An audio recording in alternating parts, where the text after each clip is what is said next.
il ne faut pas se leurrer, accord avec l'Iran ou pas d'accord avec l'Iran, quoi qu'il en soit, même s'il y a des contrôles extrêmement approfondis, cela n'empêchera pas l'Iran d'aller de l'avant et de faire ce qu'elle a envie. Le problème alors sera de savoir ce que Israël peut faire.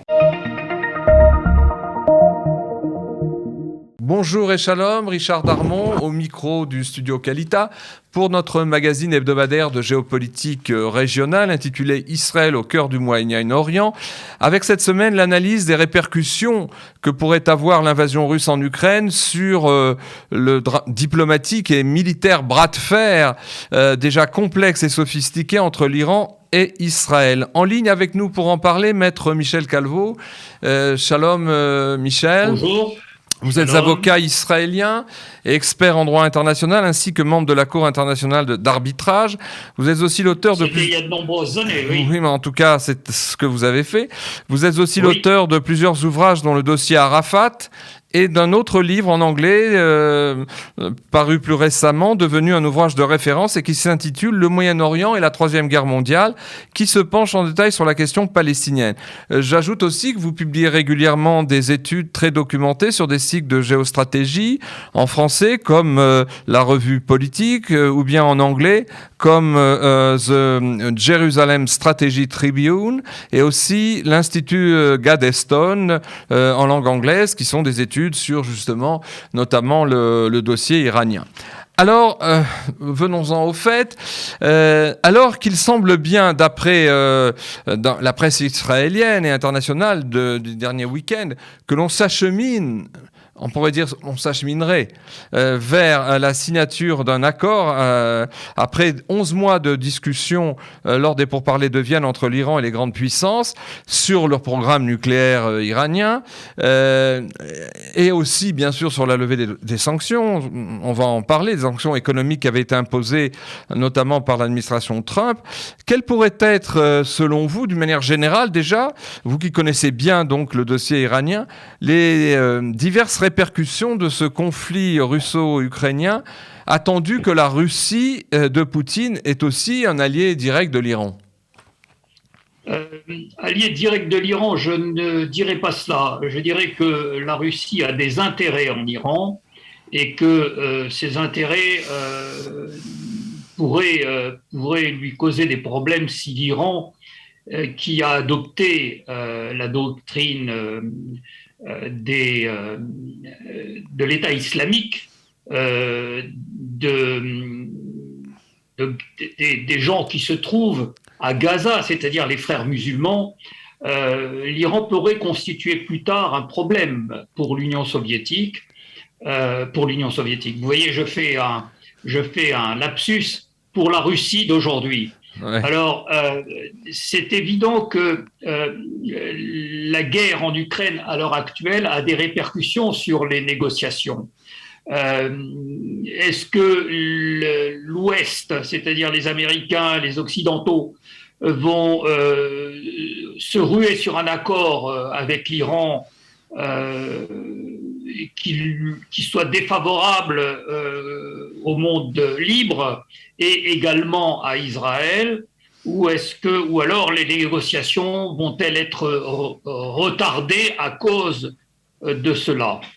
Maintenant, le fait que la Russie participe à ces négociations comme la Chine, est-ce que l'isolement diplomatique de la Russie ne va pas donner en quelque sorte à la Russie un rôle principal dans les négociations? Et ceci me semble clair, puisque Lavrov dernièrement a déclaré que s'il y a un accord avec l'Iran, eh bien la Russie, les sanctions contre la Russie ne doivent pas s'appliquer dans les relations entre la Russie et l'Iran, c'est-à-dire que la Russie pourra commercer librement avec l'Iran et donc les sanctions, une partie des sanctions serait levée ou ne jouerait pas dans en ce qui concerne la Russie. Alors, dans ces relations bilatérales, Iran-Russie. Exactement. Alors, bon, il y a un autre problème, c'est que Israël a en face d'elle des Iraniens. Et si la Russie agissait intelligemment, elle pourrait remplacer l'Iran pour éviter des problèmes à Israël. Elle pourrait remplacer l'Iran par des Tchétchènes. Elle pourrait amener des Tchétchènes en Syrie. Notez qu'elle utilise des Tchétchènes à l'heure actuelle en Ukraine. Pourquoi ? Parce que c'est plus facile d'avoir des Tchétchènes qui sont des musulmans tuer des Ukrainiens qui sont des frères en quelque sorte de Russes que pour des Russes de tuer leurs propres frères ukrainiens. Ça serait une possibilité. Alors, maintenant, en ce qui concerne Israël, Israël est dans une situation qui n'est pas agréable du tout, quelle que soit la solution qui va être apportée aux négociations. Il ne faut pas se leurrer, mais l'accord JCPOA qui a été conclu n'est valable que jusqu'en 2025 et nous sommes en 2022. Donc s'il y avait un report, la continuation de cet accord comme on l'entend dire, cela ne marcherait que jusqu'en 2025. Et en 2025, on se retrouverait en face d'un Iran qui aurait déjà certainement sa bombe nucléaire, ou en tout cas une première bombe nucléaire, ou deux bombes nucléaires prêtes à exploser au-dessus d'Israël et au-dessus des Émirats arabes unis et de l'Arabie saoudite. Alors Michel, puisque vous avez déjà évoqué le sujet, est-ce que ce link qui a été fait ce dernier week-end par Lavrov, qui a fait quelques jours, par Lavrov, entre donc les sanctions globales sur la Russie avec la demande d'exception pour les relations avec l'Iran, ce n'est qu'un épiphénomène d'un processus qui a commencé depuis de longues semaines, puisque alors même que Poutine et son entourage préparaient assidûment l'invasion de l'Ukraine. Les Américains qui n'ont rien compris à la situation, et surtout l'administration Biden, ont publié des communiqués successifs en disant qu'ils collaboraient activement avec les Russes et qu'ils étaient très contents de voir que les dossiers avançaient. C'est-à-dire qu'en fait, les Russes ont roulé dans la patte les Américains depuis des semaines avec un visage à deux faces. D'un côté, on se préparait à l'intervention en Ukraine et de l'autre côté, on faisait croire aux Américains qu'on collaborait avec eux pour trouver une issue au dossier iranien. Est-ce que c'est très sophistiqué tout ça, mais est-ce que en dernier lieu, on ne va pas voir, comme certains analystes l'ont dit dans la presse israélienne du week-end, qu'en ayant donc ligoté les Américains pour arriver à un accord pas du tout favorable à l'Occident, en fait, peut-être que la Russie voudrait se donner un air d'arbitrage ou d'arbitre en montrant aux États-Unis que sur le fil, ils restent responsables et qu'ils vont quand même pas tout céder avec l'Iran, parce que en fait, on a l'impression qu'ils sont du côté iranien ostensiblement, mais en même temps, comme vous le disiez, comme l'Iran les dérange à un certain niveau, il y a peut-être là encore un troisième retournement de situation auquel on risque d'arriver, c'est que les Russes se donnent un air d'arbitre pour peut-être tempérer les Iraniens. Vous y croyez, vous ? Je crois que c'est plus grave que ça. Je crois savoir qu'il y a 3 membres de la délégation américaine aux négociations qui ont démissionné parce que l'administration Biden et les interventions russes ont permis de donner à l'Iran des cartes favorables qui contredisent les intérêts d'Israël et les intérêts de l'Occident. Il faut bien penser que si nous avons un Iran nucléaire, l'Iran ne va pas simplement dire « Ah, on risque d'utiliser l'arme nucléaire comme l'a fait la Russie », l'Iran l'utilisera. l'Iran l'utilisera pour une raison précise. Elle agit de manière métaphysique, complètement métaphysique. Elle se base sur les hadiths de Mohammed et sur des écrits de leurs sages. Et croyez-moi, le monde n'est pas au courant de ça ou ne veut pas le voir. J'ai écrit un article en français dans la revue politique et parlementaire qui parle de ça. J'ai écrit ce même article en anglais dans la revue Jerusalem Strategic Tribune, où je démontre clairement, je reprends clairement ce qui a été analysé par le professeur Moshe Sharon il y a quelques années et par un autre professeur de Princeton qui est décédé, j'ai oublié son nom, excusez-moi, qui dit que la dissuasion pour l'Iran n'est pas un moyen de la freiner, c'est une incitation pour provoquer une guerre.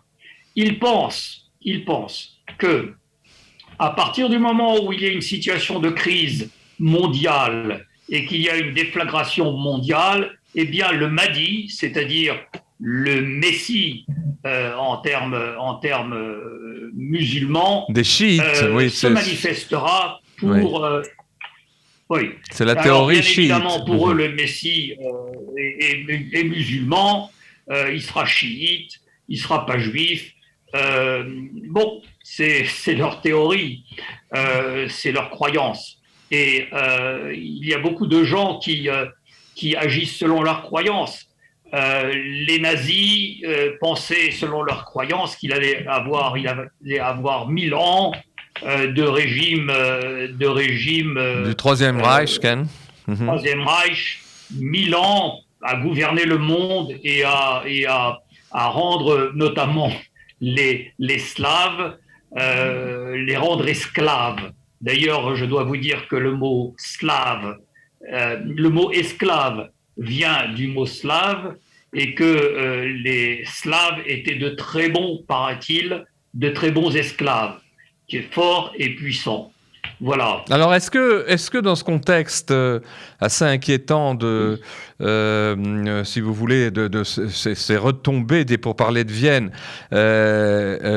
qui sont entrées dans la dernière ligne droite sur aussi la liaison qui existe avec la guerre en Ukraine, est-ce que on va pas assister à plus d'intransigeance iranienne dans ces derniers jours, peut-être de négociations, et encore plus de faiblesse américaine, et dans un contexte justement où l'acte que je qualifierais de voyou de Poutine, dont l'armée a délibérément attaqué l'Ukraine pour l'envahir et semble-t-il pour commencer à la détruire, en tout cas partiellement, est-ce que toute cette confluence d'événements pourrait donner des idées à l'autre État voyou que constitue l'Iran depuis assez longtemps, en encourageant justement, en voyant qu'une grande puissance a carrément envahi un État souverain au cœur de l'Europe en ce début du XXIe siècle et que donc ce serait un encouragement au toupet et à l'intransigeance et à l'effronterie iranienne,